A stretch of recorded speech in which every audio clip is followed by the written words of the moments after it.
Hey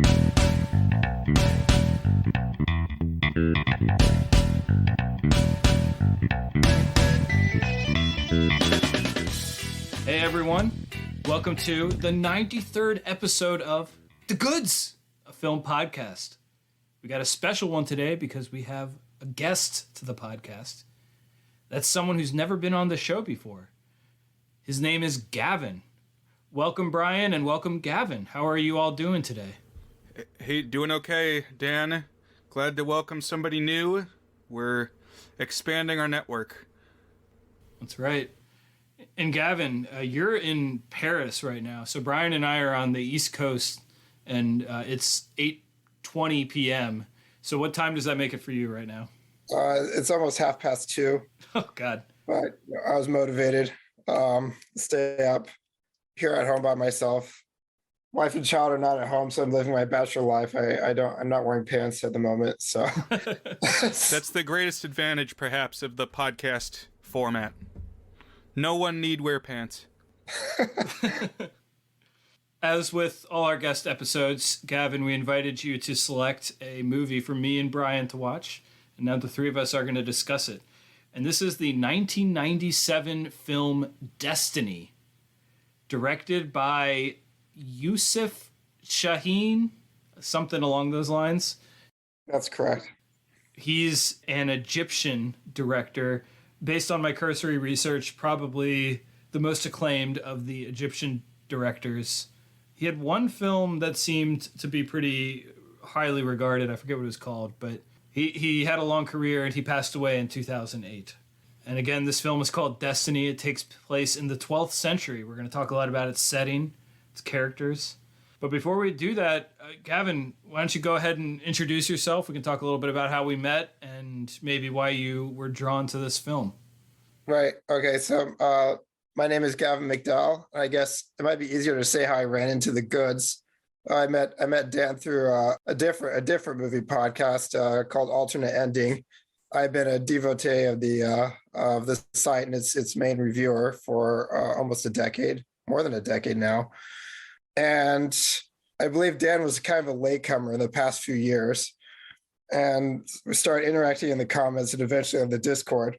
And then one day, Dan accidentally invited me to the Goods Discord. And I'd actually been listening to the podcast before then, so he would post episodes on the Alternate Ending Discord.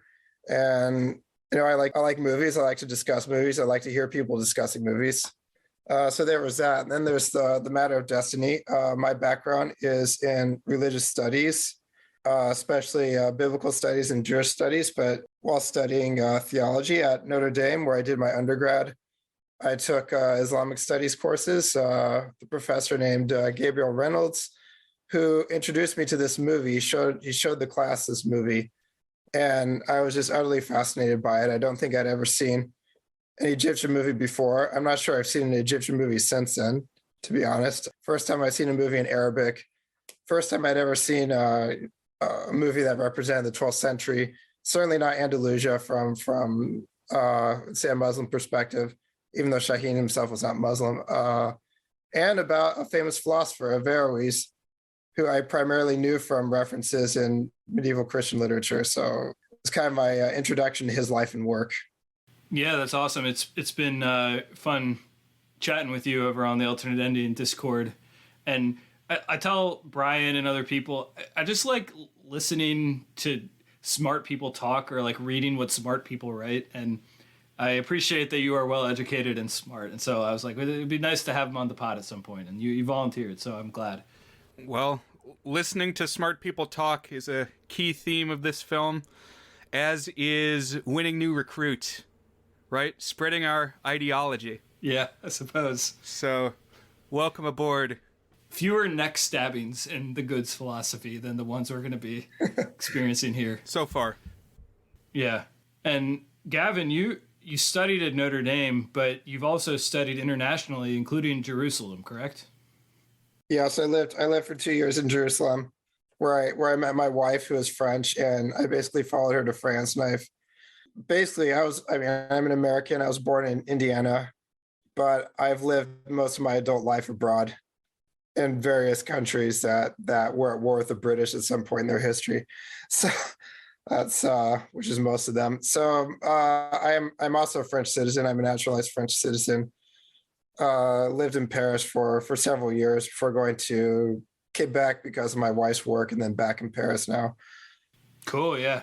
It's important because this film has a lot of French money behind it, and it starts in France. Yeah. One of my best friends from high school, he got his postdoctorate at, I think there's just a university called the University of Paris, right? Yeah, the Sorbonne, but the Sorbonne is not a single university. Since 1968, it's been split into about 18 different institutions. Okay. One of those. I don't think you need to hear the history. My doctorate is from one of those as well. Gotcha. So I'm not going to say the name in French. So you studied at Notre Dame for your bachelor. Right. Bachelor Notre Dame, master's in Jerusalem, and doctorate in France. So three degrees from 3 different continents. Wow. I can't say I know too many people who have degrees from 3 different continents, so it's pretty cool. But the reason I bring it up is because I grew up a major Notre Dame fan. My brother went there. Both of my parents went there. They met there. And if you actually ever get an email from me and it's from my old username from high school, which is what I use for most of my Google Docs, then you'll see Notre Dame is actually part of it, because that's how much of a fanboy I was of Notre Dame in high school. Along with Billy Joel, it looks like. That's right, yeah. Billy Joel, Notre Dame, yeah. Funny because Billy Joel, I think, is officially banned from coming on campus. Yeah. After he pulled a stunt. Do you know this story? I think I do, but you can go ahead and tell it. Right. Okay. So he was going to perform a concert on campus, and he was specifically told not to perform the song "Only the Good Die Young," which is about a guy who's trying to seduce a good Catholic girl, and he performed the song like 4 times. Right. So spite. that's Yeah. a kind of flagrant violation of what he specifically asked not to do, and that was his last concert at Notre Dame. That's pretty funny. Yeah. And how do you feel about Rudy? I've never seen Rudy. I assume that is an intentional choice. Saturday afternoons is a great time to study in the library. It was so quiet.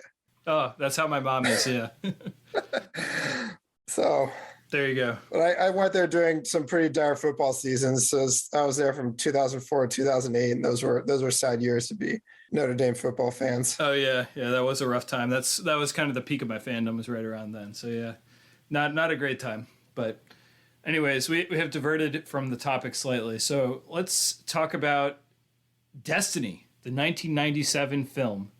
According to Wikipedia, it is French/Egyptian film. It probably had French money in it or something like that. I don't actually know where it was filmed. Do you know where it was filmed, Gavin? Yes, it was filmed in Syria and Lebanon. Okay. And I don't know where the scenes in France were filmed. And I imagine the scenes in Egypt were filmed in Egypt. I also don't think I've ever seen a Arabic language film before, so this was pretty cool. I'm thinking back on other 1997 films we've covered. So this is joining the ranks now of things like Titanic, also Scream 2, also George of the Jungle. Oh, God. So we'll have to see how it measures up. A storied year, yeah, for sure. Strange. I would have thought of it in the context of the 200 or so films that are called Destiny. That's right. Including, I think, another one from 1997. I did see that. There was another one from 1997. You just had to look for the one that had a bearded face on it, and you would get this one. But this movie takes place in 12th century Europe during the Christian Inquisition. So I'm in my notes here. I think I got this wrong, and Gavin already wrote in some notes here, some correction. Yeah, let's just read what's right. We could have Gavin say it, I think. Sure. So Gavin, why don't you explain the distinction between the Inquisition and what else is going on, at least as far as this movie is concerned? Okay, so in terms of the movie's depiction of Christianity, you have 2 different factions. The movie opens in Languedoc, which is a region in the south of France. And it opens with the burning of a heretic. Guy's being burned at the stake, surrounded by his works. And that, honestly, that scene, which is quite arresting, I like the scene. as a scene, but it sets off my bullshit detector because he's being burned for having translated the work of Averroes, the main character of this film, from Arabic into Latin. And they actually give the name of the guy being burned. His name is Gerard, something like Gerard Breuil. And I try to look up to see if this was a real person or not, and I was unable to find someone who was burned at the stake in France in the 12th century of this name. I did find someone from the next century who had written a commentary on Aristotle, who is an important figure in the film. But in general, the translation of works, especially Aristotle, from Arabic into Latin was considered a good thing. And I feel like this film is conflating whoever this person is supposed to be with the persecution of heretics, which heretics are people who are Christians, baptized Christians who have deviated in some way, and especially the Cathars, but they're not relevant to this film. It was a heresy that proliferated in southern France in this time period, and they definitely were burned at the stake. So that one faction is the Inquisition there, trying to root out the enemy within. But then you also have the Christians in Spain, and so Spain was a territory of the Roman Empire, and after the empire was Christianized, or as a Christian territory until the 8th century, when during the Arab conquest it was conquered by the Umayyad members of the Umayyad Caliphate, and they established their own kingdom there. And we basically see that situation 600 years later. But the Spaniards had been trying for, I would say, at least a century to reconquer that land. So you have Spanish Christians trying to reconquer Spain, and you have the French Christians, which are just kind of not really relevant to the main plot apart from the opening. Well, it's relevant for a couple reasons. One is that it's a French film, right? At least partially. Right. Yes. Okay. Yes. So they want to figure in somewhere. But it also serves thematically to hold up a mirror because... Fire. Well, yes, fire. But the idea that persecution of infidels, of people who hold ideas antithetical to the establishment, is not solely a Muslim thing. It's happening all around. That those in power want to stamp out so-called heretical ideas. Burn it away, right? So it basically sacrifices some of that historical fidelity, or at least kind of mashing together a couple of different ideas in order to convey that idea. I can definitely see that. But I think Gavin's right. The key, at least from a narrative perspective, angle here really has nothing to do with the Inquisition. It's just that there's this portion of Spain, Andalusia, that is Muslim. And then there's another portion above it that is Christian ruled.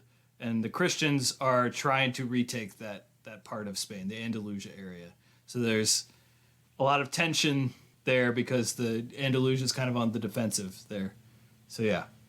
So we see this guy burned at the stake, and then we meet his son. So his son is going to be a minor secondary character here. There's actually a pretty big cast in this movie, so it's kind of an ensemble with a couple of leads, and this guy's one of the ensemble. His name is Joseph, and he flees to Andalusia with his mom, so with the wife of the man who was burned at the stake. And as they're wandering, the mom, basically what appears to be moments later, also dies of heart attack or of grief or something. So now it's the son, Joseph, on his own, and he's going to go down to Andalusia, where 90+% of the film's action will take place. And this Andalusia area is led by Caliph Mansur. Mansur?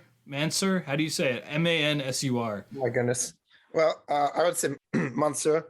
Oh, I should have I should have looked at the specific pronunciation. So is that someone in charge of all of Andalusia, or just a portion of Andalusia? Okay, well, Caliph it designates someone who is a direct successor of the Prophet Muhammad. So it's kind of like a pope, is how I've heard it described. That's not wrong, because it's definitely a religious position, but it's also a kingship position. It's a combination of church and state, right? You're the Catholic head of both. And It might seem confusing because the first caliphate after Muhammad's death was the Umayyads, who ruled out of Syria. And at the time that this film takes place, the primary caliphate would have been located in Baghdad, and this is kind of an offshoot.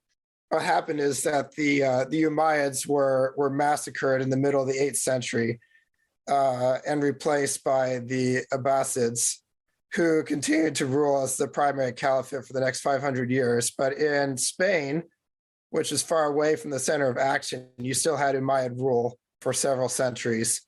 And the caliph in this movie, he's not an Umayyad, but he claims his legitimacy from their rule in Spain. So he's basically in charge of Spain and parts of North Africa. He has a secondary capital in Marrakesh, I believe. Okay. So that's some of the things the film won't tell you. Right. Okay. It just kind of like hand waves him as a caliph. He's like the chief of their. He's the guy in charge. You know, he's both the head of the religious establishment and the government. And Emir is more like a prince. You know,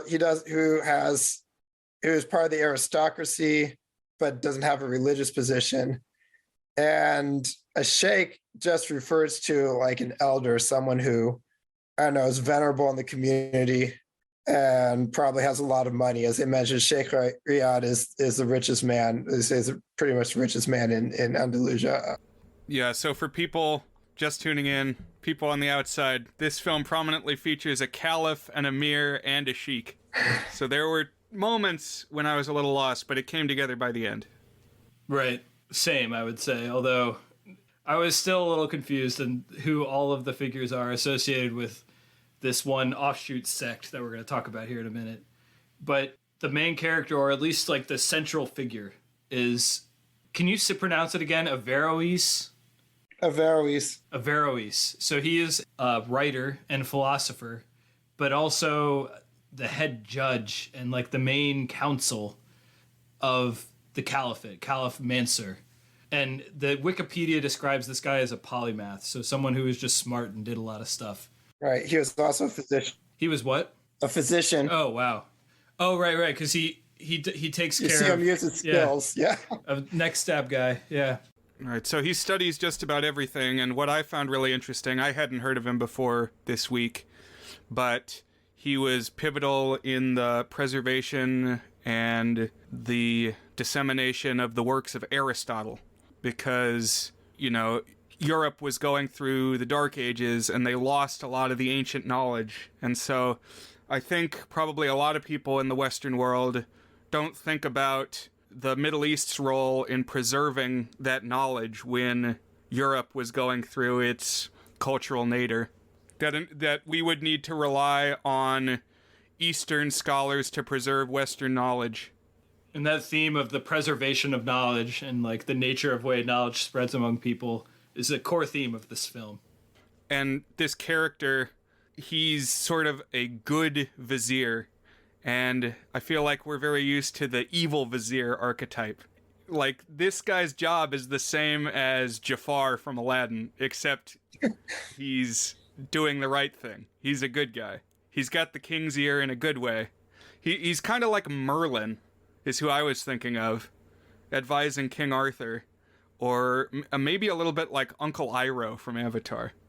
It struck me that in these scenes where we see Averroes interact with the caliphate, that Averroes' main role seemed to be talking the caliphate down from being mad at someone or something.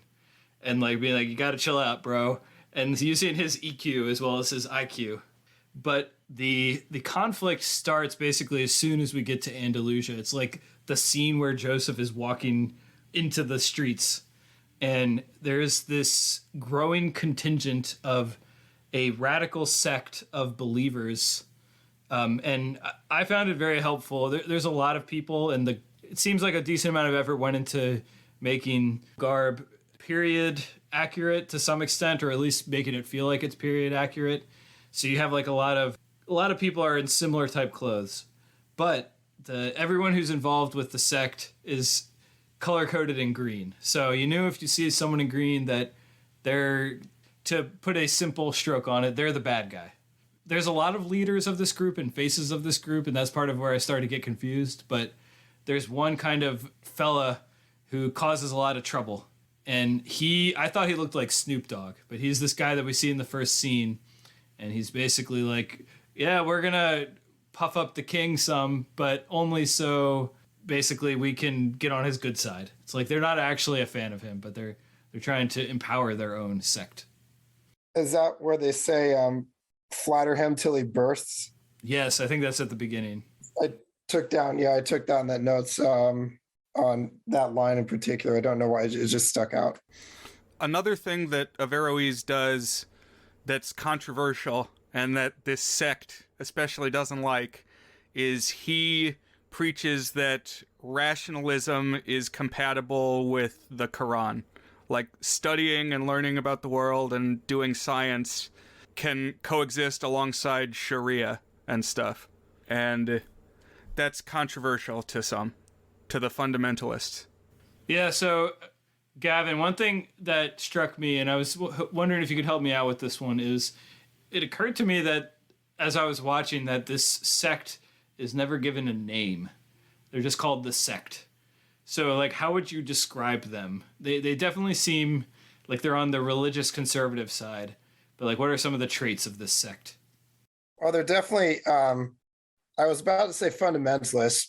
My problem with the word fundamentalism is that it's closely associated with Christianity, including a division of Christianity that calls himself fundamentalist. So that's not my favorite word, but it gets to the point of it. I was writing down my thoughts about this film, and my memories from when I first saw it is that they were a Sufi sect, but I've never seen that word used to describe them in the literature I read about the film. And I thought about that because of the scene where they're dancing and kind of chanting the song of praise to their leader.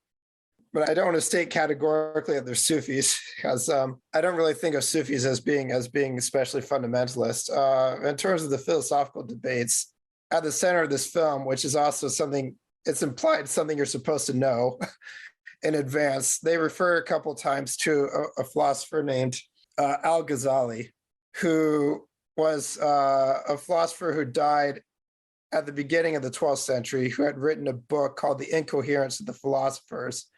And it was a screed against Greek philosophy, the use of Greek philosophy in Islam, which of course is Averroes' own position.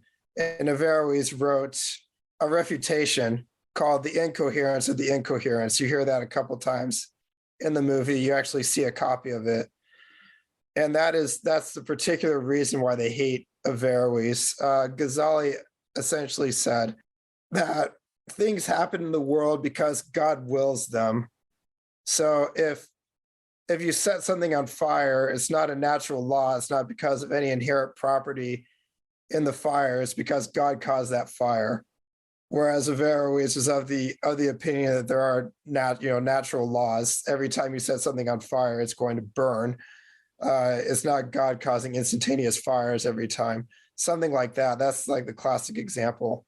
And that was the depth of my research on Wikipedia into this issue. So I can't talk further without looking like a fool.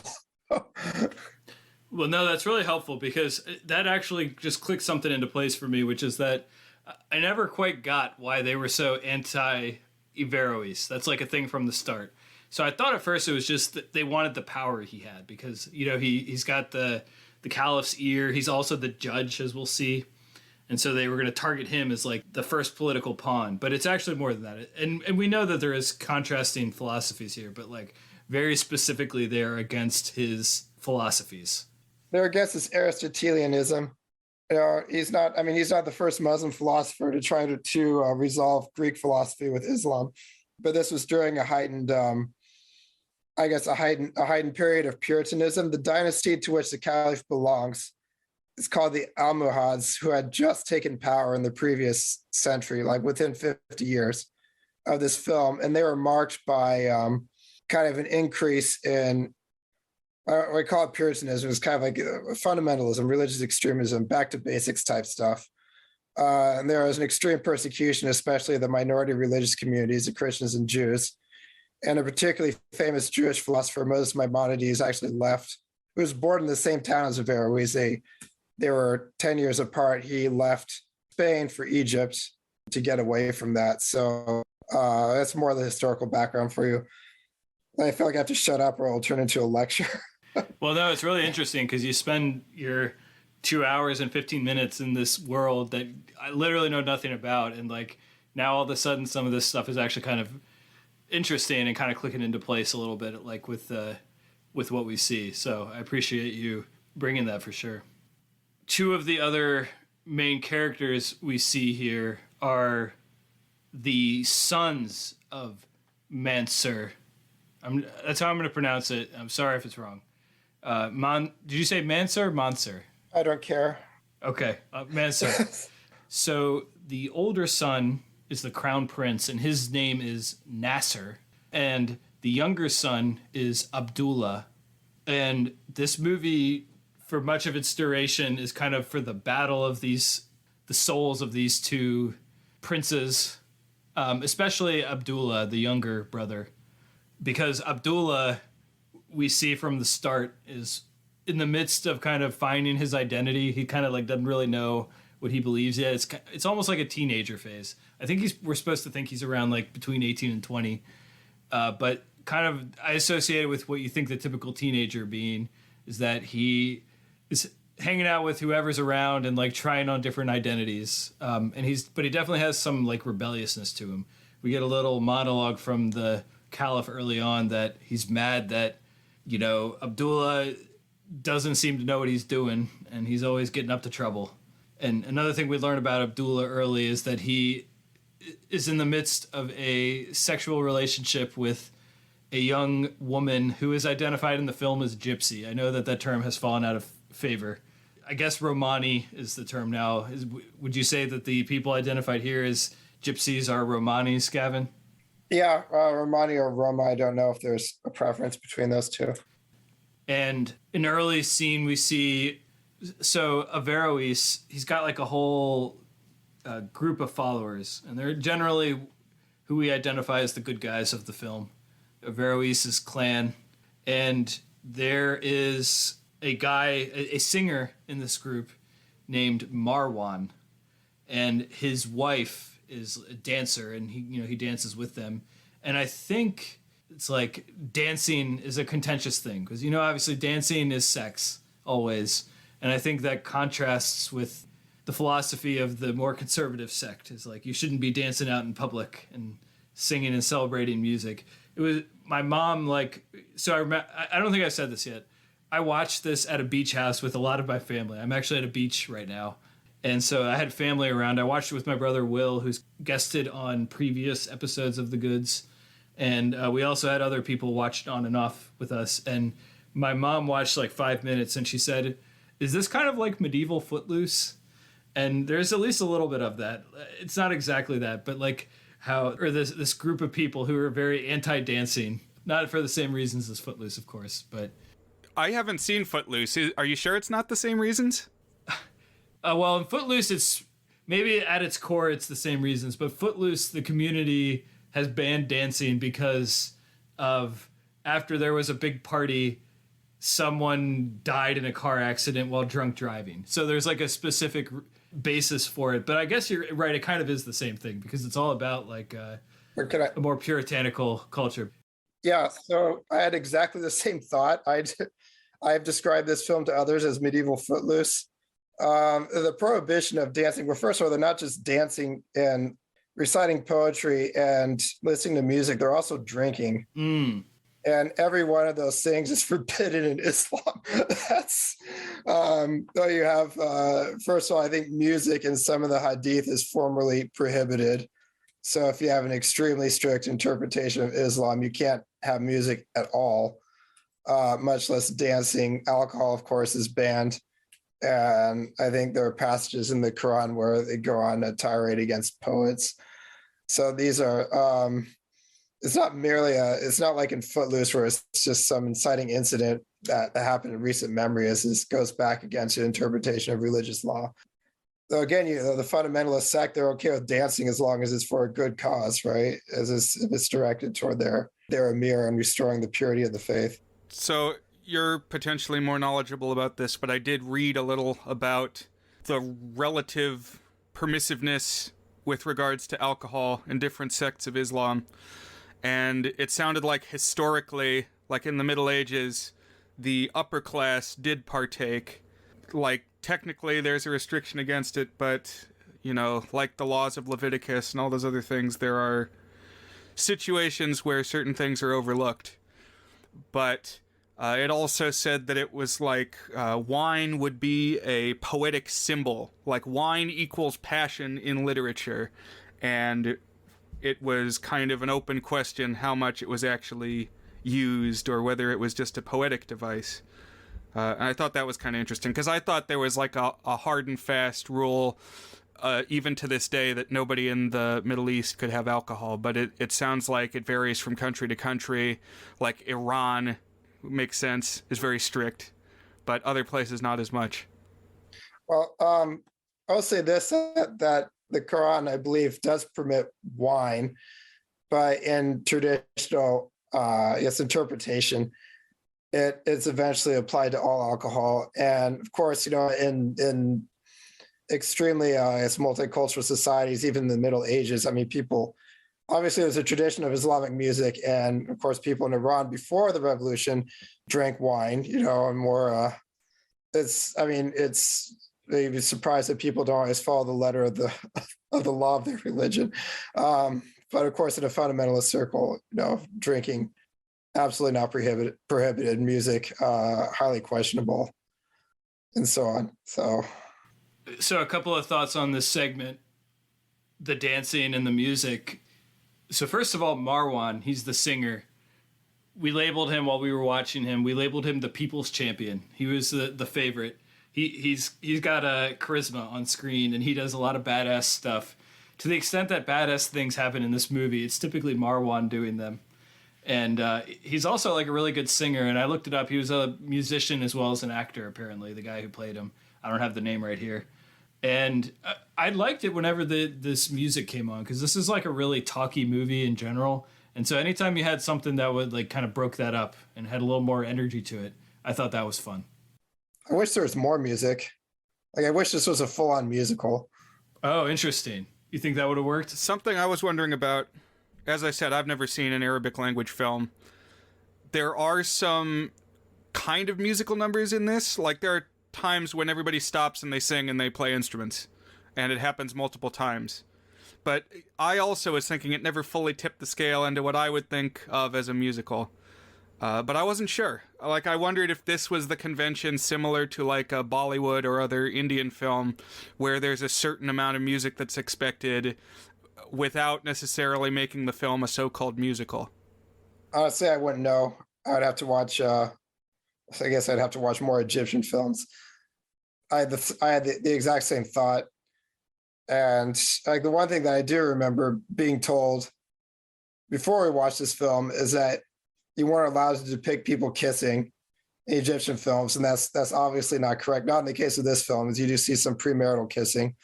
So a trigger warning for that. But yeah, I mean, I don't know if it's something that's specific to this film. It's obviously clearly important to the theme of the film, right? And again, in the presence of much talking and the absence of meaningful action, I would have appreciated at least a few more dance numbers. And Dan, I think you said that the younger prince, Abdullah, is having this affair, but he's also into dancing. I don't know if we specifically said that, but that's like the path that he's going down, is he doesn't want to be a prince, he wants to be a dancer. Right, yeah. So at the start, at least, we see him kind of joining these dancers. There's like mumblings, would the prince actually dance out on the street with that Marwan fellow? And he does. But it's like literally the end of that scene. So the green shirt sect is kind of hanging around on the outside, grumbling that all this dancing is going on. And it's basically the same scene where they start courting Abdullah. So now he's joining the dancer, and then right away now he's being recruited by the more conservative sect. And it's kind of weird. They like basically abduct him. Like, he's not the only time he basically gets abducted in this movie. They confront him in a bathhouse. A perfectly heterosexual thing to do. I definitely think with Abdullah, so, we see him, he's in the midst of a tryst with a Romani woman. Her name is Sarah. Sarah, that's right, Sarah. I'd like to come back to that, but not right now. So we definitely get some energy, some sparks between Abdullah and the one guy who I said I thought the actor looked like Snoop Dogg, who's kind of the face of the sect that's trying to court him. And yeah, it's in a spa, some sort of bathhouse or something, sauna maybe. And there's like a playful wrestling match that goes on. I'm not the only one who picked up some of those vibes, right? No, definitely not. Yeah, and I mean, like, the first conversation they have. Well, so first off, he's definitely got something going on with Marwan, the singer, too. Oh, yeah, that's true. But then, yeah, this guy is, like, trying to while him away. And the way that he does it is the prince is drunk, and he makes some speech that's, like, in the form of a poem. And this guy, the green guy, shows up. He's like, "Oh, poet, you are so wise. Sing me another song." And yeah, he's, what did you say earlier? Puffing him up. Flattery about how good his poetry is and how wise he is. And yeah, there was some energy. Definitely. I would say that Abdullah's relationship to Marwan is supposed to be filial. Not suggestive of anything weird between them. He's like his foster father. I guess they do say that a couple times, but I wasn't totally sure what Marwan's deal was. Yeah, but I think I don't know how intentional it was, but I definitely got some of what Brian was saying, at least in one or two of the scenes. Like when he gets him to start dancing and Abdullah looks like really nervous that he would have to get up and dance with Marwan. I mean, maybe that you're right. If he's kind of a father figure, then maybe that's not quite intended, but Abdullah just doesn't quite know what he feels about anything at this point. He's like going whichever way anyone is pulling him. But Marwan, along with, I guess, Averroes, is like public enemy number one. And so about a half hour into the movie here, some of the radicals, the green shirts, if you will, they attack Marwan. They stab him in the neck. And we get like a zoom in on this neck stab. And I was like, oh man, Marwan's toast. And then like 2 scenes later, he's lying there in bed. Brian, I was thinking about our discussion of... the neck stab in Scream 4? Oh, Scream 5, I'm sorry. I all the Screams run together, the new one. That's right. That's one I was thinking of. And the other one I was thinking of is in Walk Hard, when you were talking about how someone looked awful good for just being sawed in half in... Not Walk Hard, but the Walk the Line one, when the brother gets hit by the power saw. But right. So, on the one hand, they did a good job of, like, when he gets stabbed, that was pretty gruesome.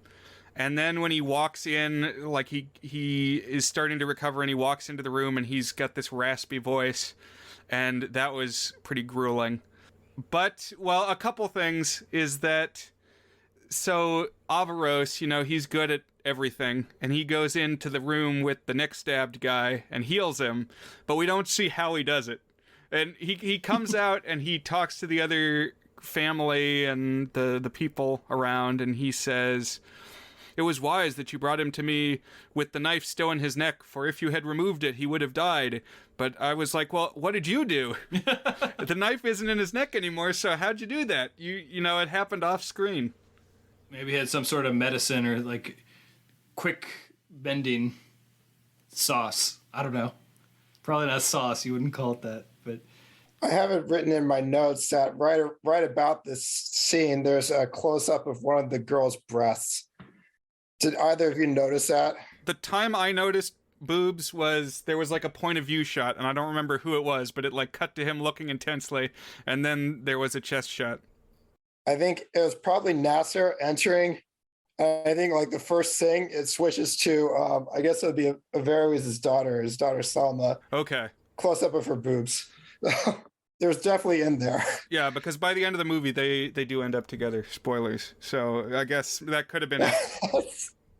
the women are completely inconsequential in this film, except possibly Manuela, the Marwan's wife.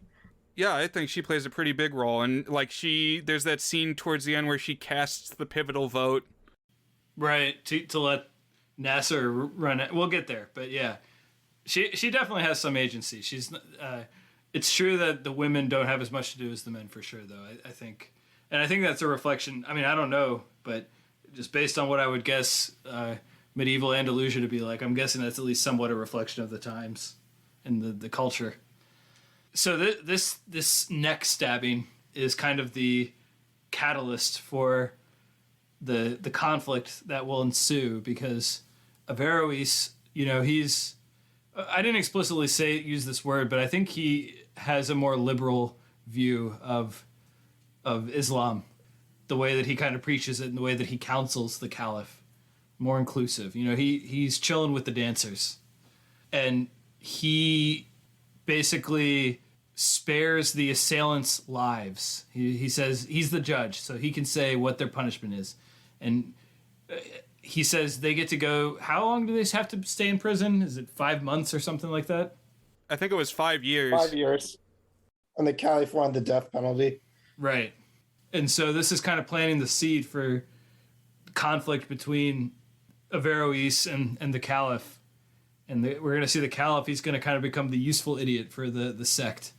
And man, if this sect was like planning this, they nailed it, because it goes exactly as you would hope if you were a member of that sect trying to sow discord between Averroes and the caliph. And there's one guy, this is one of the leaders. I think, I don't know which one he is, but he's got like what I consider like a stereotypical sinister looking facial hair thing on him, where it's kind of like straight line across the mustache area, and then he's got like a striped beard down the middle. It's kind of like not exactly a Jafar facial hair situation because there's no little curl, but definitely you see him and you're like, okay, I know that this guy's bad news. And he's kind of trying to make his claim with the caliph, like, hey, you know what? I would love to be a judge. If you ever feel like you need a new judge, let me know. I'd be a good judge. My name is Judge.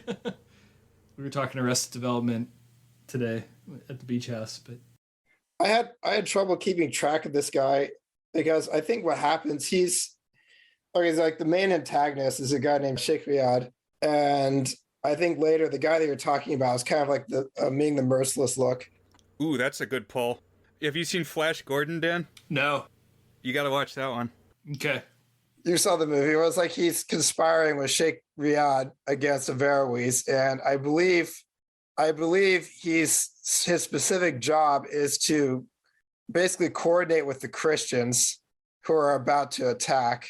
I think we see him later on in a later scene involving, well, it was like when Joseph tries to bring the books back to France, but I believe that's him talking with the Christian army that's there.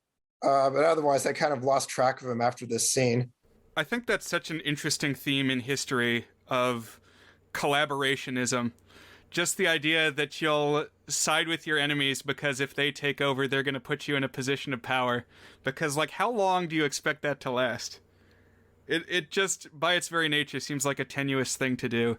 But it's happened all throughout history. Like, when Cortez fought the Aztecs, he had other Mesoamerican people on his side helping him.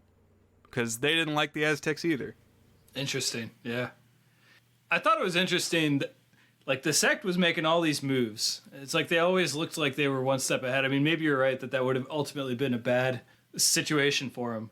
But meanwhile, the caliph, I'm not sure he should be in charge. He was pretty dumb. He was changing his mind like 3 times throughout the movie, and he just didn't even seem to know really what was going on. He was always like, make a good sales pitch, you could change his mind about the direction of the country or something. He's very passive. He should just let Averroes run the show.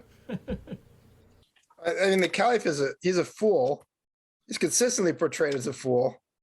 And I get the sense that, it's like also when you're watching a film like Agora, is that it's talking about the 12th century, but it's not really talking about the 12th century. It's directed, I think Shahid is directing this movie at 20th century Egypt. Yeah. And by extension, 21st century Egypt, because I believe the president at this time was Mubarak, who got forcibly expelled from his own country in the Arab Spring. Right. I mean, I don't want to distract from your point because I'm sure you know a lot more about that region of the world, but I too thought it was very timely. I mean, it's all the way back from 1997 at this point, but like, obviously, radicalism in Islam was a big issue around that time and since. But just the idea of anybody being radicalized and how that process works is very relevant to the present too. You just reminded me of the specific incidents that inspired him to make this movie. I don't know, are either of you familiar with the trilogy or the Egyptian author Naguib Mahfouz, who is a famous Egyptian novelist, kind of is described as like the Zola of Egypt? No. Yeah, you'd have to tell me about the Zola of Zola's home. Okay, well, he wrote an allegorical novel called The Children of Jebelawi, which was transparently about, like the history of the three monotheisms, Christianity, Judaism, and Islam. And then you have a fourth guy representing modernism, who is better than all of them. And the novel was quite controversial. And Mahfouz was attacked. It's like a knife attack that he survived, but he was disabled for the rest of his life. And he was a good friend of Yusuf Shaheen. They had collaborated together on movies before. And this was at about the same time that Salman Rushdie and the fatwa that supreme leader of Iran had put against him, like the late 80s. So you have these two incidents of extremism, and also the poor reception of Shaheen's previous film called The Immigrant, which is the story of Joseph from the Bible, Joseph from the book of Genesis, and also the Quran. But because there's a prohibition in Sunni Islam against portraying prophets on film, he couldn't make the film unless, well, basically what he did is he changed everyone's names. It was the same story. He changed the names. Nobody was fooled. And he got into a lot of trouble with that. So this was kind of his cri de coeur against this kind of rising extremism. And again, prophetic in the sense that the film seems to be directed at the government, saying you can't ignore these extremists. And of course, the president of Egypt at the time was eventually overthrown and replaced by a religious extremist. So that's my bit. Wow. Cri de coeur is a term we haven't used enough on this podcast. So you can make a rank cri de good. I don't know for. So one thing that happens around this time is something that raises the stakes a little bit. Although I was kind of disappointed. It felt like this thread was more or less discarded. Maybe it's just kind of thematic background material. But Abdullah, who is in the midst of a relationship with a Romani woman who's lower class, discovers that she is pregnant with his baby. So, Gavin, you said you had some thoughts on, this is Sarah, by the way, the woman who's pregnant. What were your thoughts on Sarah and this relationship between Abdullah and Sarah? Well, in terms of the Romani, when I went back to write down my thoughts on this film in preparation for this podcast, like Averroes' followers are portrayed as being, was not just like lower class, it's like lower class, upper class from all walks of society. You have Joseph, who's a Christian and who remains a Christian. I don't know if you noticed, but you see him return to France later in the film. Well, first of all, you're listening to choral music and he makes the sign of the cross. And I was wondering, where are the Jews in this film, especially when you have a character named Sarah, which is not a very common Muslim name. And in the Middle Ages, it's not a very common Christian one either. And I did some research, and apparently the depiction of Romani is completely anachronistic. You don't have Romani in Spain until like the 15th or 16th century. And I suspect that they're supposed to be substitutes for Jews who could not be depicted on screen in a positive light in the Egyptian film. Oh, wow. Oh, interesting. I don't know if that's completely true, but you have this person named Sarah right here. Right.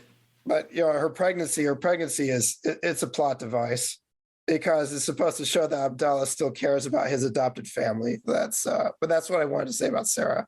I think you might be onto something. That seems really insightful. Yeah, you're blowing my mind. I had been wondering if gypsy was a translation to, like, make whatever they were make sense to a Western audience, and maybe the original word was something else. That's what I was wondering. But having them as a stand-in for Jews is very interesting. So I ran into this when I was trying to check to see if there were Romani who were Jews, and there are, but not in Spain at this time period. I was kind of scratching my head, why are the Romani so important in this film? It's just but that's my pet theory. I'm not even sure if it's or it's, Shaheen's not around to tell us, and I don't think he would tell us the truth anyway. Well, it kind of makes sense, but that is really interesting. Another thing that happens around this time is Averroes starts to get suspicious. He and his crew start to wonder about the goings-on, this sect, the one that stabbed Marwan, and their rising power and rising prominence in culture in Andalusia. And they're wondering, basically, will they start targeting Averroes directly?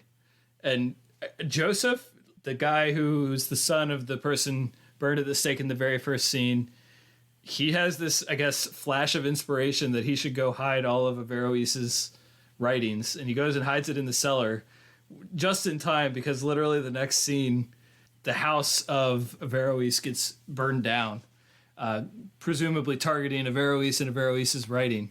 So, Joseph, nice job. You saved the writings. They're down in the cellar.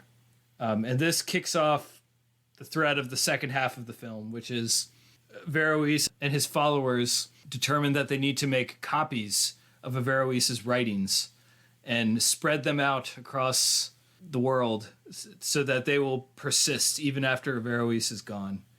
And this kind of becomes a core theme that I think there's a quote that gets repeated a couple times. It's ideas have wings. You cannot control the way they fly. I'm paraphrasing there. It's like you can't stop their flight. And that becomes an important theme here. So basically, as this extremist sect is trying to trace down Averroes's works and get them snuffed out and get Averroes out of power, the quote unquote good guys here are trying to preserve them.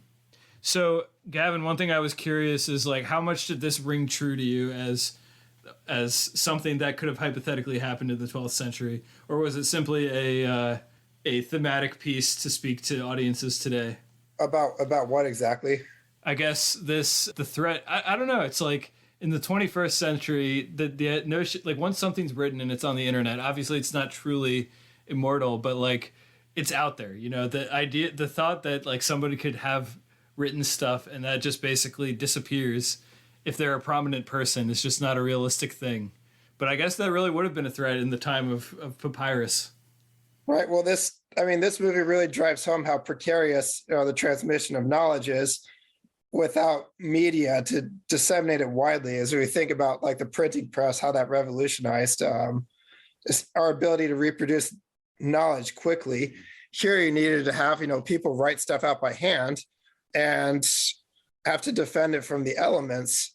And as we see that the elements, like, in addition to people who destroy books on purpose, you have things that can happen by accident, like things falling into water.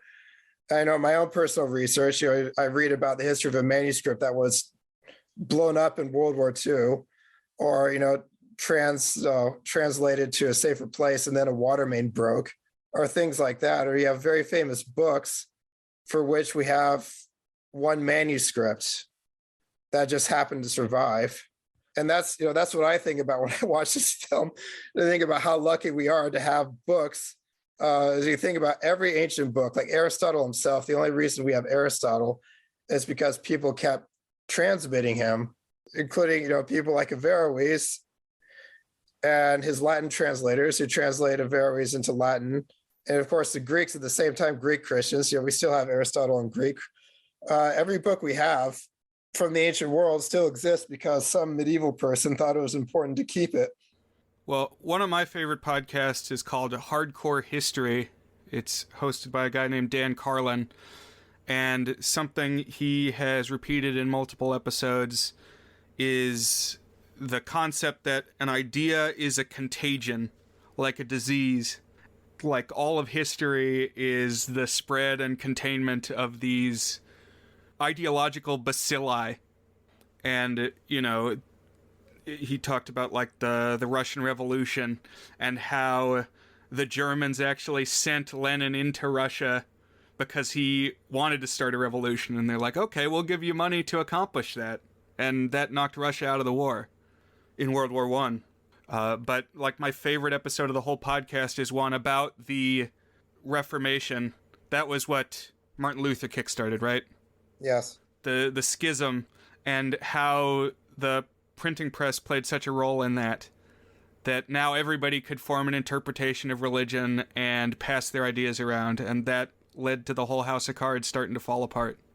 Well, I'm glad you brought that up, because I thought of a specific example of transmission of knowledge. Our oldest manuscript of the Hebrew Bible, which I mean the Bible in Hebrew, the Old Testament, is from the year 1008, the earliest complete copy.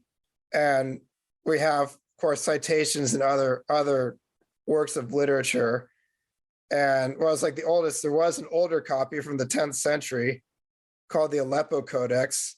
And the reason it's no longer the oldest complete copy is because it was in Aleppo in 1948, which was a bad time for a Jewish book to be in a Muslim country. So it was partially destroyed. So that's what I mean when I talk about like the precariousness of books, especially books that, before the age of print, when you could reproduce things quickly and cheaply. Right. And I mean, even in the last couple years, like with the iconoclasts of ISIS going through Palmyra and destroying everything, it's like, my God, don't even start on that. It breaks my heart to hear that.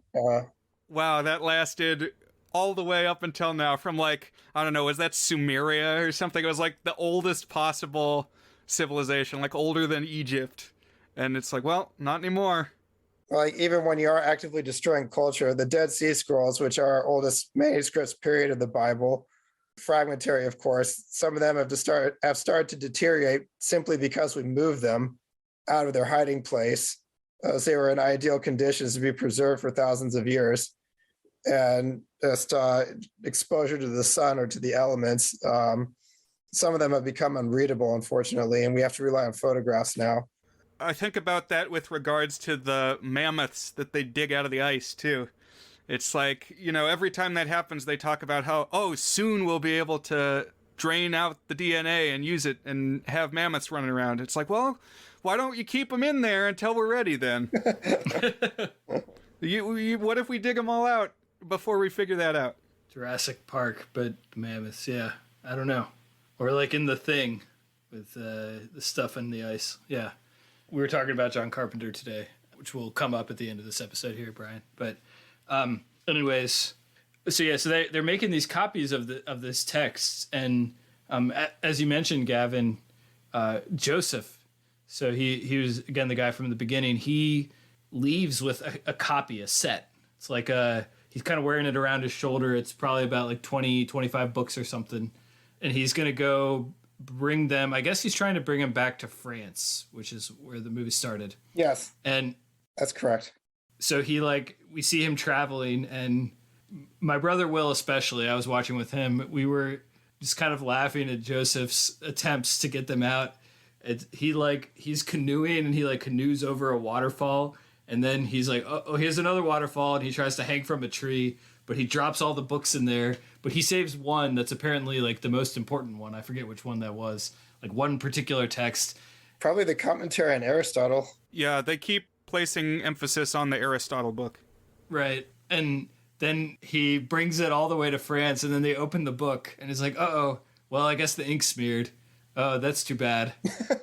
And this is when I mentioned that Marwan was the people's champion. Joseph was the inverse of that. He was the fan non-favorite because he kind of bumbled through a few of those things. It was like a comedy of errors. Yeah, so when he fell into the water, I thought, well, that would ruin the book, right? But I guess not, because he kept going. But then he gets there and it's ruined. And it's like, why didn't you just check when it happened, and you would have saved yourself some of the trip? Look at the book, man. This the end of this sequence has one of my favorite lines from the movie. As you see, some of the books flow downstream, and they reach the Christian camp. So these would be the Spaniards who are in the process of conspiring with Sheikh Riyad's patsy to overthrow the Caliph. And they find these books. Some soldiers find these books in the river, and they bring them. And the Sheikh's underling, he sees them and he says, "Smuggling books, what decadence." Yeah, I felt bad for Joseph the whole movie because, I mean, he does that thing in the boat, ruins the books, and then he's got to keep schlepping all around. But also, before he heads out on his big quest, He doesn't get the girl. you know, he's the big student of Averroes. He loves Averroes. His dad translated Averroes the first time, and like it's because that fell through is the whole reason he's got to be in Andalusia in the first place. But before he heads to France with the satchel of books, he grabs Averroes' daughter and kisses her, and she says, "I only like you as a friend." Yeah, he shot his shot, and it didn't go well. Maybe he just might as well not come back. It's a good point.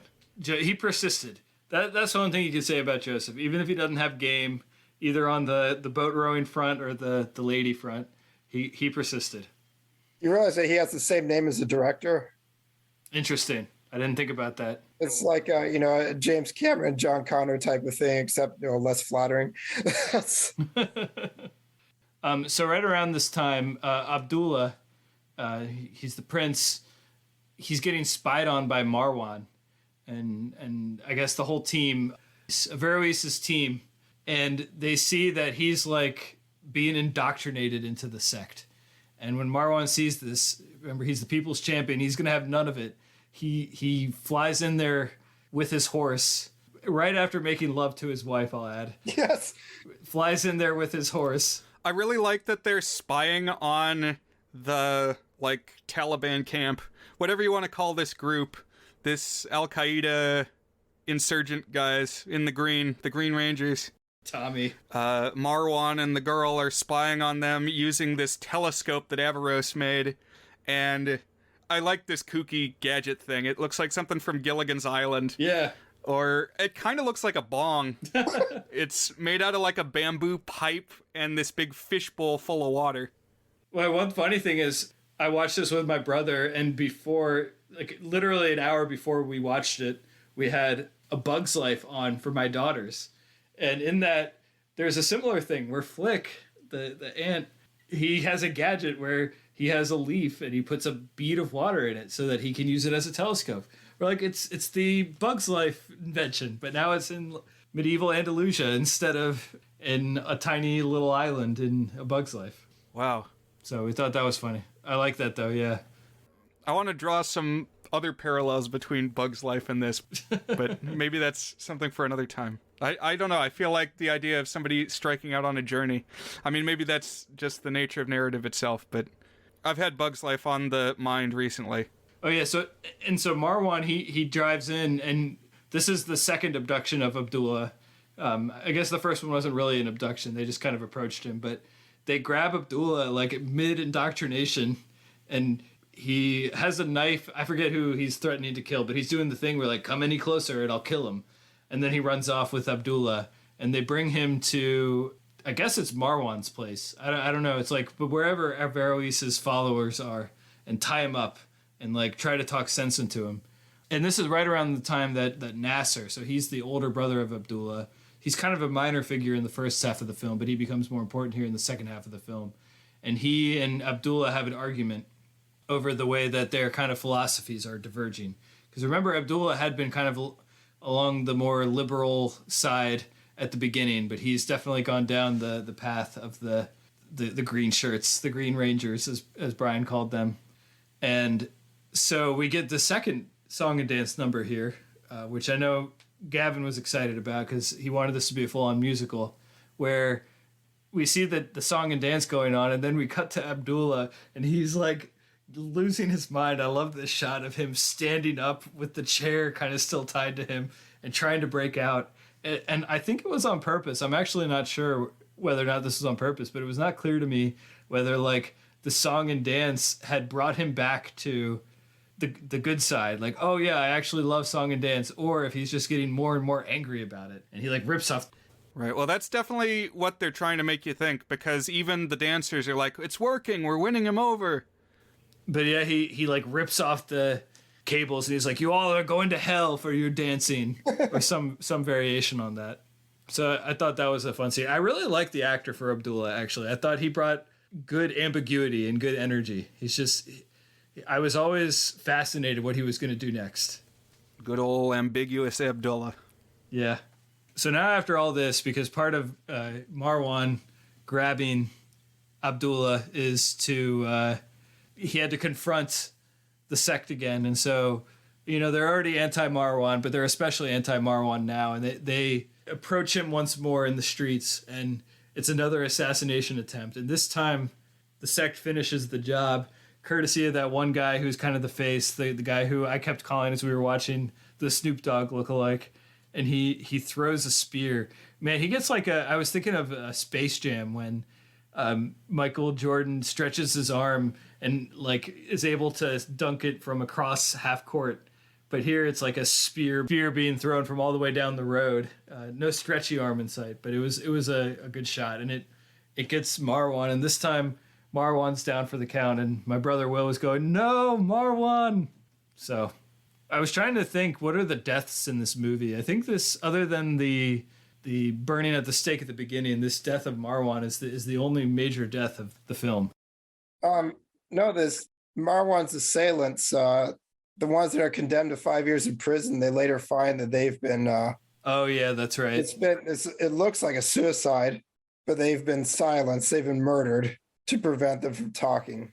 I'm glad you brought that up. I had forgotten to bring that in here. That was a turning point for me on the sect, because it's clear at that point that they're doing it for political reasons, and that is kind of fleshed out. Is it's not just that they have this. They're doing it because of philosophical reasons, but they're doing it for their own personal empowerment as well. And so, yeah, it's kind of a gruesome hanging that's staged as a suicide. It's their Jeffrey Epstein here in prison.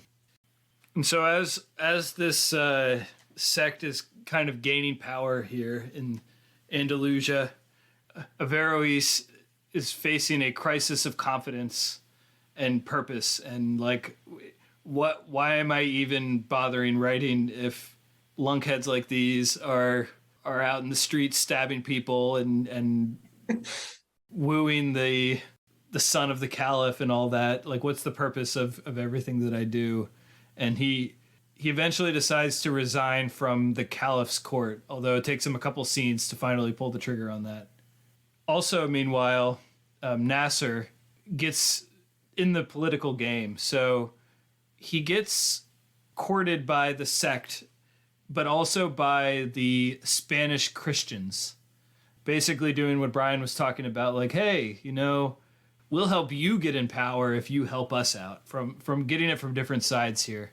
But he's kind of heroic here. He stays strong. He sides with Averroes, and he does get engaged to Averroes' daughter, and basically decides that he's going to be the hero who, after Joseph bungled his way to France and dropped all the books in the river and got the ink all splotched, he's going to go to Egypt instead, and he's going to bring a copy of Averroes' texts to be preserved down to Egypt.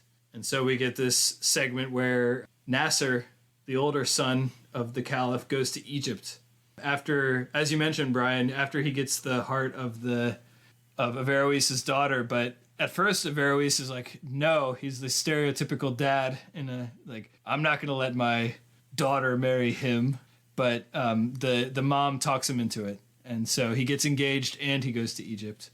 And I suspect this director, Yusuf Shaheen, was really digging shooting in Egypt, because we get 6 beautiful shots of Egypt during this montage of travel there.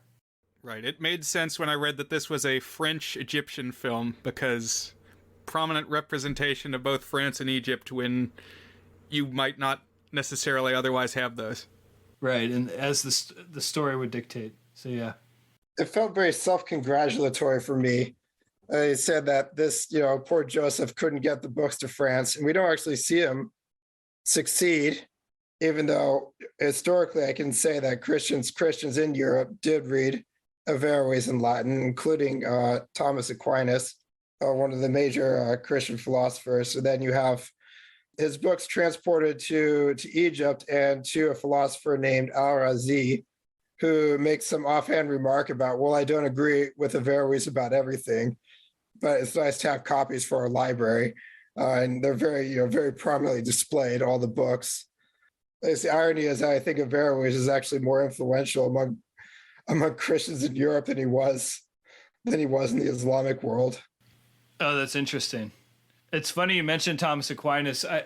My mom watched the movie for maybe 5 minutes, and she made the Footloose comment, and she also said, "Oh, Averroes, that's the guy that Thomas Aquinas referred to multiple times," because my mom just got her master's in theology. She's Catholic as well. It's funny that you brought that up as well. Yeah. So there you go. Aquinas did not read Averroes in Arabic. I can tell you that. Yeah. That's how heretical he is. He was read by Aquinas, the premier Catholic theologian in the Middle Ages, at least. The Caliph at this point, the useful idiot to the sect, he's not been leading well, and he's kind of in a spiral. And he finally feels his power slipping as things are encroaching from all sides. So he finally decides, because Averroes also just resigned. And he's like, oh, God damn it. Well, I guess I'm just going to be a radicalist too now.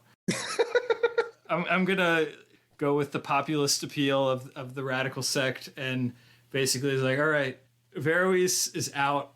Book burning is in. So let's all burn Averroes' work. And I guess probably other liberal thinkers of the time and era. Yeah, he gets a fatwa issued against him. Okay. Yeah, they use the word. Which is a big deal. He's persona non grata. He's out. I mean, that's what you said, but it's official. And I think this book burning, it also, so this is going to end up being like the last scene of the movie. And it definitely, it's a pretty potent ending, I would say. It mirrors the beginning. There's a scene before that I would like to discuss because it kind of confuses me. Sure, let's go for it. There's a scene where the Caliph, he's really put out. He's like, Averroes has just quit. I think actually in real life, I think he was banished. But he's walking past a guy that's sitting there and he's reading what looks like a modern newspaper. And they have it out. The Caliph has it out with this guy. And I don't know who it is. I don't know if it's like another minister. And he says, why did you, he's the first person who says ideas have wings. So like the phrase appears twice in the film, once in the lips of this guy. And for all I know, I don't know who plays it because I don't know the character's name, but for all I know, it could be Yusuf Shaheen himself. As then it reappears at the end, not on Averroes' lips, but it's kind of like this epigram. I wrote down, one of the lines where he's basically castigating the Caliph for being, so attentive to these obsequious people who just want his power. He says, people bow when you fart. And that line stuck with me. Yeah. It was kind of funny. It was translated literally as the word fart. And that felt, that popped up. We actually laughed because there is an Arabic word for fart. I guess, yeah, that's what you would say. It's a rich language. To say, yeah, that scene with the guy reading the newspaper, it occurred to me as I was watching, and I think this is probably true, that like this is something that was thrown in there strictly for thematic and like modern political reasons. It's like, hey, audience who's watching this, you can't do what the Caliph is doing and try to squelch out ideas, and because there will be people like this newspaper reader who will pass it along. But it did seem kind of weird. It was like the stereotypical dad sipping his coffee with a newspaper held up over his nose. Well, there's a couple times we see in this movie the booksellers of different kinds and librarians and things as almost like verging on a secret society. They're the ones preserving the knowledge, and they all like look knowingly at each other. And just that the literate population is the ones who possess a kind of power over and above the secular leaders, because the knowledge is going to endure, because it's passed from hand to hand. And even though any one king or caliph is in power in a moment and can snuff out an individual person, the ideas are going to persevere. So yeah, in this last scene, they're burning the books, of Averroes, and a bunch of things happen. So one is Nasser returns from Egypt, where he reveals that he successfully saved a copy of Averroes' writings and brought them to Egypt. And also he basically shares with his dad, hey, everybody's working behind your back, basically, including the sect, and probably should not side with them because they're conspiring against you. They're also working with the Christian Spaniards to try and get power. And similarly, Abdullah, I forget exactly what the spark is, but we see him have his awakening here around this scene. Well, I thought his awakening is when he reconciles with his brother after the death of Marwan. Okay, so is that before this then? It looks like it's filmed like lovers reuniting. Interesting, yeah. The way it's done, it's really it's one of those moments where you kind of like raise your eyebrow a little bit, Yeah. especially because they're brothers. Yeah. But that's definitely in there. Or they do make one last pass. Oh, in fact, what happens? I think what happens is that Abdullah grabs his father and says, like he's going to kill him. And he says, they wanted me to do this to you. They wanted me to kill you. Right. Yeah. He's like, I could have killed you here. That's what they wanted me to do. I remember that scene. Yeah. So something that's kind of interesting, and I will just kind of insert it here, is I remember that I've heard of multiple people named some variation of Abdul Nasser. And so I was looking up, what does Abdul Nasser mean? Because you got one son named Abdullah and one son named Nasser. And apparently Abdul Nasser means helper of the servant. So it's like servant of the servant. So both Abdullah and Nasser sound like variations on servant, which, I don't know, interesting things to name your kids. Abdullah means servant of Allah, and it was the name of Muhammad's father. Nasser, I'd have to look at the Arabic spelling of it. Could mean helper. That's interesting. And if there is some mirroring of the meaning of the names, as Brian is saying, it's kind of like showing a theme or spotlighting a theme, which is that you have these two sons kind of go down different paths despite having very similar, they're brothers, the same background, So at last the Caliph, when he sees each of his sons making this claim about what the sect is up to, has his awakening that he's been the dingus all along, and he comes up with his own little plan to counter the sect, which is he says, hey, you know what? I think you're right. You should have a little bit more to do, you and your people. And the thing that you should have more of to do is to go fight the Christians. And in fact, you, the sheik, you can be out there on the front line reading your religious poetry to inspire them, or something along those lines. Reading your sermons. Yeah, exactly, to inspire people. So we get a kind of over the top performance by the sheik, who's like kind of twitchy and like realized that he's been got there at the end. It's like, the story of David and Bathsheba in the Bible, where he gets David is in love with Bathsheba, but she's inconveniently married. But her husband is in his army, and so he puts him on the front line. Right. Knowing full well that he'll get killed. So that's what's happening here. It's kind of basically condemning him to death. He goes in the front line. He's probably not going to come back home. Famously adapted by VeggieTales as King George and the Ducky. My personal favorite episode. Gavin, I was surprised when this came up on AE recently that you did not have familiarity with VeggieTales. I have no experience with VeggieTales. I don't know anything about it. Well, next time you come on the show, we'll queue up some VeggieTales. We'll bring you back for the VeggieTales ep. For the movies, so there's one about Jonah, remember? Right. Yeah. That came out when I was in high school. I think I was a bit too old for that. Although I did see the preview right before Spirit. So Spirit wasn't too juvenile for me in high school. Oh man, Spirit, Stallion of the Cimarron? Exactly. I saw it with a good friend and a girl that I was crushing on. We were supposed to see The Bourne Identity. Yeah, I was going to say, did you see it with a girl? Yeah. We were supposed to see The Bourne Identity, and this was a backup plan of my suggestion. It was like one of the worst moments of my life.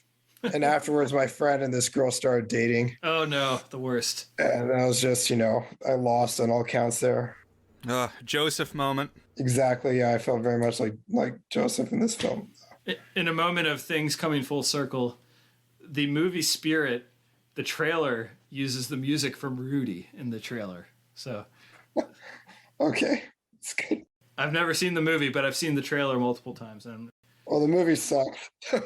Oh man, you know what? I was at King's Dominion once, and it was like they were doing this light, like festival of lights, but it was during the summer, and like they had lights strung all around, flashing to music, and they played that music, and I thought, oh, this is the Spirit Stallion of the Cimarron song. But no, I think you are correct that it's the theme from Rudy, which has been used in so many trailers.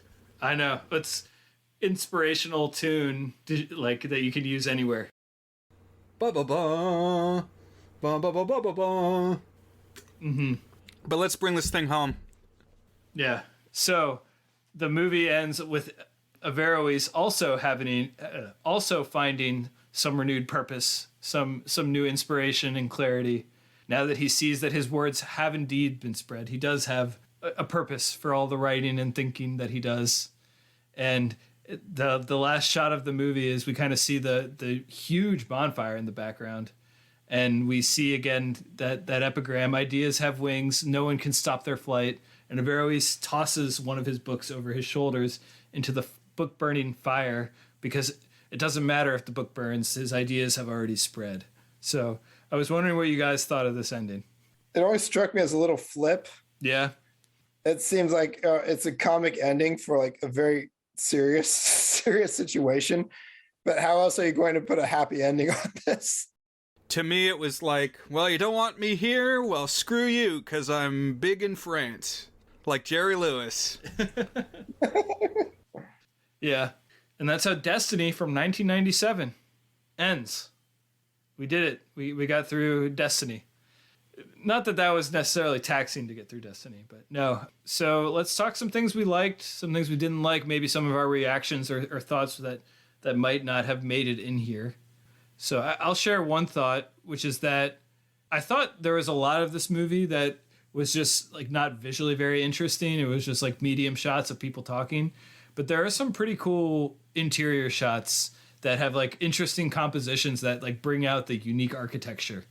And I always liked it when when they were talking inside, particularly these quarters where the Caliph talks with Averroes, is like a really interesting room with a chessboard. And so there's some pretty interesting architecture details going on in this film that I enjoyed. Yeah.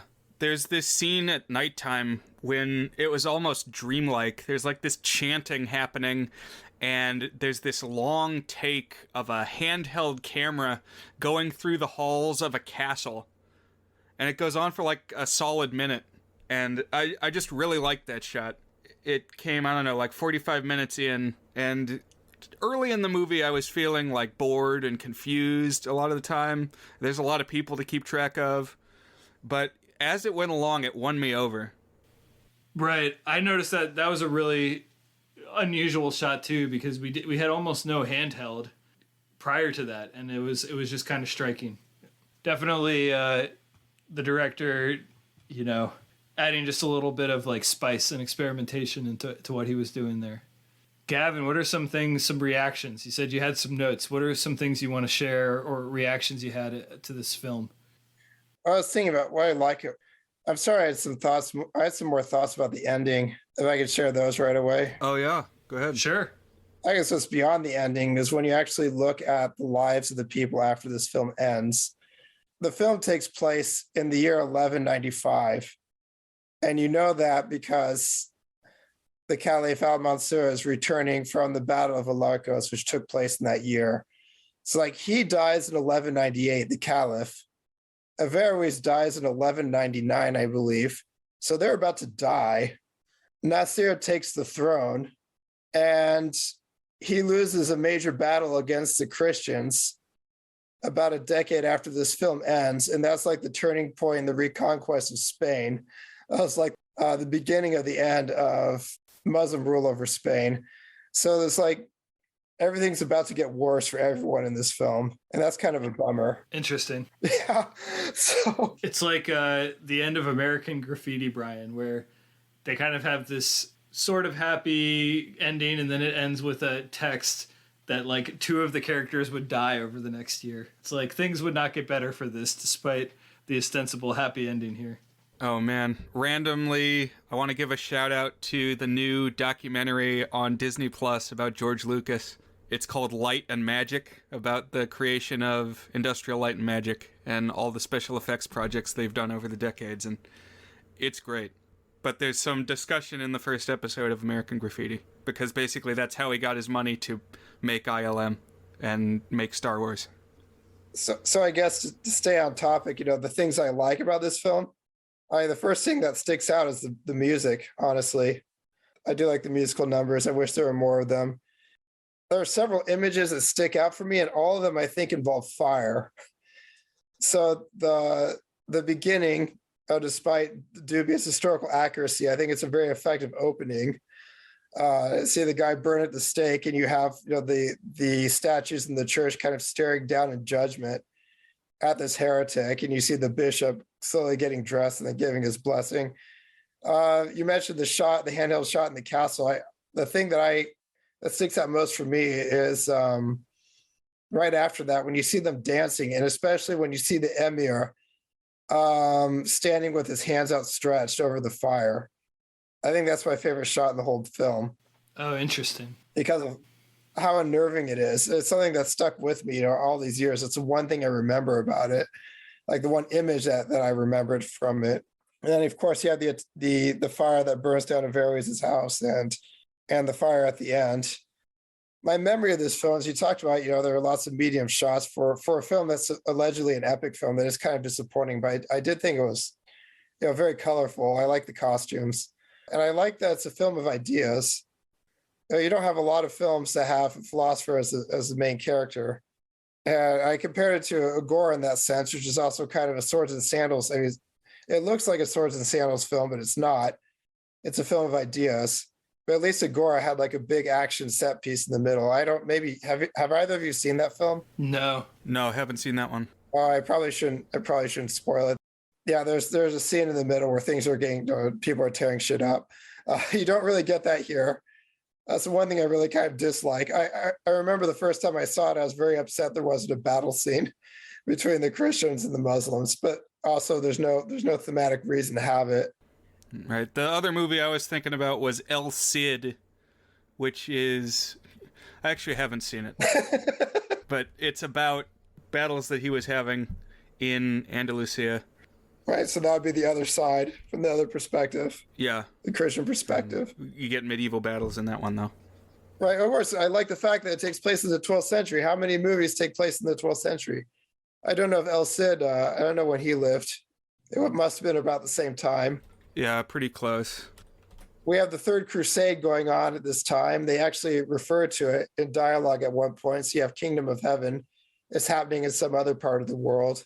And you just people avoid films about like period that I would call late antiquity. That's like 250 to 750. And you see films about the Middle Ages, but it's like the Western European Middle Ages, not about the Islamic Middle Ages. And it's just that in itself that earns a lot of points for me. That's why this film in particular and Agora stick out in my memory, is that just the subject matter was unusual choice. That's a definite good thing for me too, is I've just never immersed myself in this setting, this culture at all. I didn't know anything about this, and I really did feel like I gradually was brought into this world that just had a different rhythm to it, and just a lot of production details that made you feel like you were there. And it's kind of cool to go somewhere that you don't often get to go. And you're right, it makes you think about how you could probably group like 85% of movies into like 6 or 7 different settings. So it's kind of nice when you get something that is not one of those settings, And I mean, that in itself is testament to how ideas can travel through media, right? It's like this story from the Middle Ages, from the Middle East, has made its way to us. Well, I like what you said about it's a movie about ideas, because I think that has 2 layers to it. One is that it literally has a lot of ideas in it about like the way that within religion you can have different levels of extremism and how that really relates to political philosophies and how those different things are interrelated. But it also is quite literally a movie about ideas and how those get passed and how, you know, people react to hearing those ideas and get, to use Brian's metaphor from Hardcore History, get infected with those ideas and how different people react to that. So I think that's a pretty astute comment. And it is interesting to see all the different threads where like ideas pass and people react to it in different ways throughout the film, like whether it's the books being preserved, the books being the physical encapsulation of the ideas, or Averroes' ideas kind of building a community of people who support each other, and how the ideas that he preaches being kind of the core of that. But then also, of course, we see in Abdullah all sorts of different ideas being absorbed by him in different ways, and ultimately like the sect seducing him there, and then the way that he gets back to his original ideas on that. It's just pretty interesting, all these threads kind of going on and interacting in different ways. Yeah. I mentioned it kind of already, but I like how it uses radicalization as a theme, and how, you know, that wasn't just timely in the time period it's set, it was also timely in the period when the film was made, and I feel like it's timely also today. It's like, what is a powerful moving force in history? It's when you can get a bunch of young men together and get them angry about something. I think there's a point in the film where they're discussing Sheikh Riyad's motives. They say, someone tells Averroes, you know, why would he want, he's already the richest man in the land. What more could he want? And he says power. I feel like we live in an age where rich assholes just want more power. For sure, yeah. The first person that comes to mind is Elon Musk, but you know, other people as well. Well, I mean, obviously in America, that's a major theme right now, is the billionaires wielding more and more political influence. And yeah, it's a movie that I think will probably always be at least somewhat timely, so long as there are always people who want power, which is to say it will always be a timely movie. But I definitely saw some connective threads there too, to like the current landscape of what you see in America. I was also struck by the impressive visuals. Not so much at the start of the film, but as it went along, there were several times when like some big visual would hit me. So you mentioned all the things that break out into flames, which seem pretty dangerous. I mean, there's a guy who like his pants catch fire and he's running around. Oh yeah, I remember that, yeah. But also like when Joseph's doing the whitewater rafting in the canoe, that was pretty impressive. Like he goes over some pretty big waterfalls. And then when the dancers would bust out into the streets, and really we get some Cast of Thousands moments. Right. That's another thing at the end that really struck me, is there's a couple of shots where it is like a massive cast that they have of extras brought in here, and you really feel like it's the whole town at the town square watching the book burning. Some of those are like the most ineffective guards I've ever seen, where they just kind of let them walk through. They're trying to meet up with the Averroes. And the last thing I want to praise is I really like the character of Averroes. I know it's kind of a sort of Harry Potter, for the love of God, read another book type thing, but he reminded me of Uncle Iroh in Avatar: The Last Airbender. The idea that there's kind of this international cabal of scholars that supersedes any one nation's tyrant. Oh, that's a good connection, yeah. It's like there's wise people in Andalusia talking to wise people in France, talking to wise people in Egypt, and no uppity sheik is going to mess with that. They're still going to have that free trade of ideas. And even if one of them gets taken down, that's not going to be the end of spreading ideas, basically. Right. So what are some not so good things about Destiny 1997? Brian, what's something about this that you did not like? It's kind of long. It's 2 hours and 15 minutes. I don't know if it needed quite that running time. What are your thoughts? I feel the same as you. I feel like it could have lost 15 minutes. Yeah. It's not overly taxing, but it feels its length. The 130s is like the death zone, for films. Right. I was like, for epic movies, especially, like for epic movies, you either do was, I don't think if it's 2 hours, it's not epic for me. So they should have gone like the full 3 hours, or they should have done something more intimate too. Yeah. Had a battle in there or something. Yeah. Mm-hmm. I agree, Brian. When I was making my notes, I was scrubbing through the film on Netflix, and it occurred to me that the majority of what I thought of as the plot, basically up to when they start making copies of Averroes' texts, that felt like a whole lot of stuff, and the majority of the stuff, and that's all in the first half. And I think the second half of the movie, leading up to that last scene, drags a little bit. That's the part where it feels particularly long, at least to me. But I had a little bit of that too. I ended up watching it in 2 sittings. I mean, that's the nature of shared TV at a beach house when everybody's getting dinner together and stuff. But yeah. But hey, for what it's worth, it is on Netflix. And what was the last film we covered that was true of? It's been a while. I don't even know. Yeah. I also think the movie didn't do the best job of helping us keep track of the characters and what their motivations and incentives were, which is not necessarily strictly a negative thing. Like, there's something to be said for a movie that just plunges you right in and does its own thing. But I was glad that I had at least my brother and sometimes other people sitting with me, and we could like talk through what was happening so that I remained on the movie's page. I had some trouble keeping track of characters as well.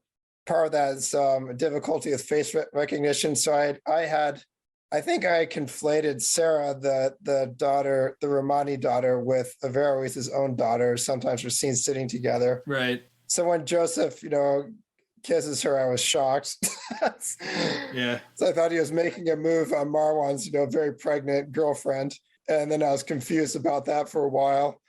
It's quite possible I think Zainab is the name of Averroes' wife. It's not so clearly established. She's a very minor character.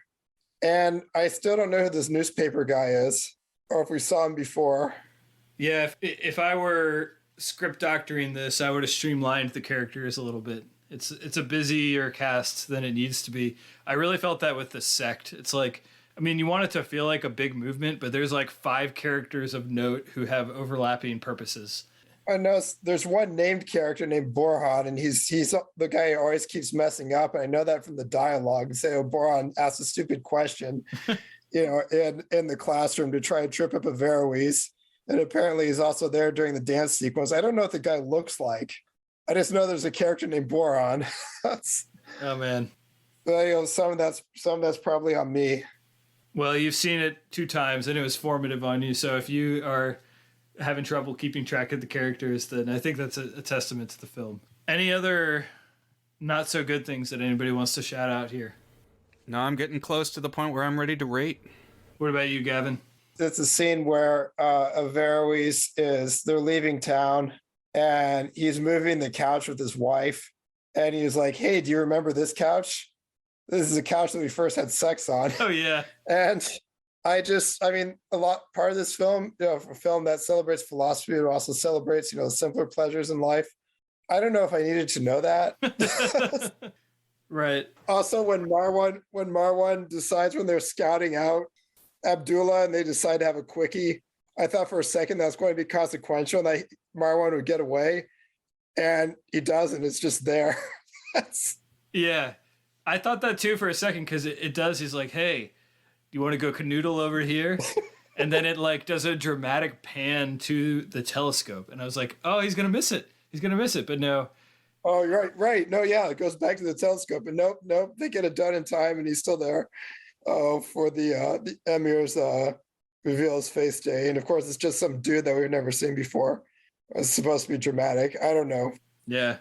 There were some weird things like that where I wouldn't say it was like materially detrimental to the film, but like... No, it definitely adds charm. It's memorable. Yeah. Well, I was thinking more of like the way that it kind of cuts to the telescope and makes you think one thing that ends up not being true, and just some weird pacing hiccups, or like something about the visual cues or the timing or something threw me off just every now and then. The first one that really distracted me was like you have the dad die in the opening scene, and then the mom dies a minute later, and it's like it was just a weird cadence of things to happen there at the beginning. I don't know, it just felt kind of odd. But anyways, I think we're ready to rate. So we're gonna get to our signature "Is it good?" section, which Gavin, as a past listener, you should be familiar with. So the "Is it good?" is our signature section where we each give the movie a rating on our 8-point goodness scale, ranging from very not good, which is a 1 out of 8, to our masterpiece rating, toward a good, an 8 out of 8. So I think what we usually do is we will have Brian rate first because he is the regular who is not the host. So we'll have Brian rate, then Gavin, and then me. And our 8-point scale, I'll just read it out loud here for Gavin's benefit and the listener's benefit. A 1 out of 8 is a very not good, followed by a not good, followed by a not good, followed by a good-ish. So that's 1 through 4. And then at 5, we have good, then very good, then exceptionally good.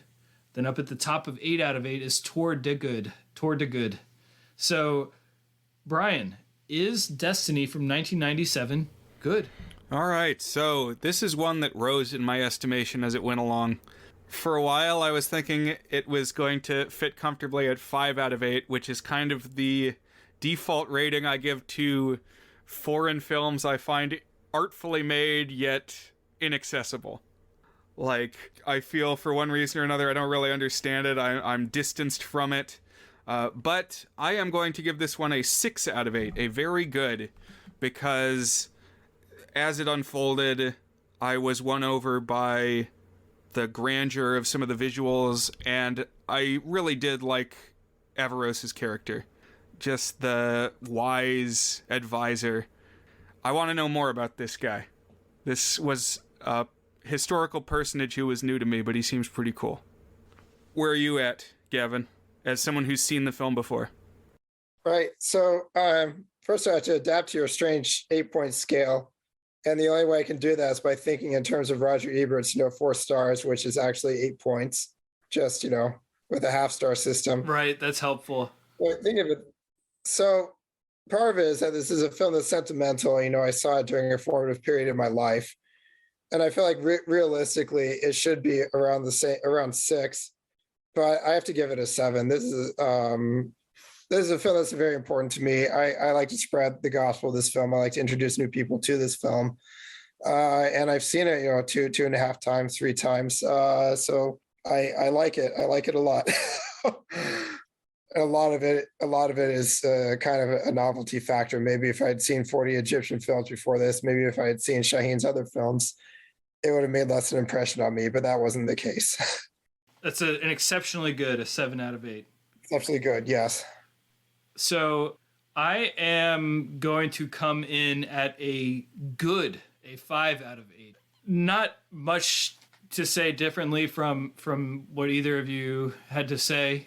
I think it is an interesting story, and it also did grow on me a little bit as it went. It did drag quite a bit in the middle for me, and just at moments it felt like it wasn't quite clicking for me. Like something about the way it was made was just a little off. But overall, it works, and I did have trouble keeping track of the characters, but I ultimately enjoyed it and got a lot out of it, and I'm in the realm of a high good. So not quite a very good, but almost there. And I think if I watched it again, maybe I'd be at a very good. Who knows? But I also did enjoy this one. That's what I have here on Is It Good? So we had a very good, an exceptionally good, and a good from the three of us. So yeah, one that we liked. And Gavin, thank you very much for joining us, for bringing something really different for us. I like it when we go out of our comfort zone a little bit, try new things, get fresh voices here on the podcast. And I think it was also nice that we had a movie that was a little bit more challenging and a little bit more intellectually curious than some of the other films that we've watched. Our past few episodes were the Bedazzled Brendan Fraser movie, the George of the Jungle movie. We've had a couple others that were a little bit less challenging than this one, and challenging in a positive way. A movie about ideas, as you said, Gavin. Right. We were glad to have you aboard. I'm happy to be here. Hope you had a good experience. Hope you tell your friends and your extended network and you spread the word. You copy down our ideas and pass them around. let the ideas spread their wings. Yeah, that we discussed tonight. And maybe we can have you back sometime, and you can bring something else for us, because we appreciate your unique expertise bringing it here. So I'd be happy to join you guys again. And maybe we can find a way so you don't have to do it at 2 a.m. Well, it's unique circumstances. The wife and child aren't here. And what is it now, 4:30? It is now 4:30. Yeah, I think I should go to bed. We should let you get some sleep. Yeah. Quite alert, though. Very stimulating discussion, though. Good. But Dan, what is next for the goods? So next week we're going to have another guest on, and this will be a returning guest, and that is my brother Will. I think I mentioned that he is in town, and I'm at a beach house with him right now, although we're going to wait till we get back from the beach house back to our Northern Virginia. And Brian, we're going to be watching They Live, which is a John Carpenter film. And in addition to that, we are going to be counting down our favorite fight scenes. So, the 1988 science fiction film They Live, and talking about our favorite fight scenes. This is exciting. This is not one I've seen yet, though I've been pointed towards it many times, so I'm glad to finally get a chance to check it off the list. Listeners, thank you for joining us. Brian, as always, thank you. Gavin, thank you very much. And we'll see you next week. Thank you. Bye, guys.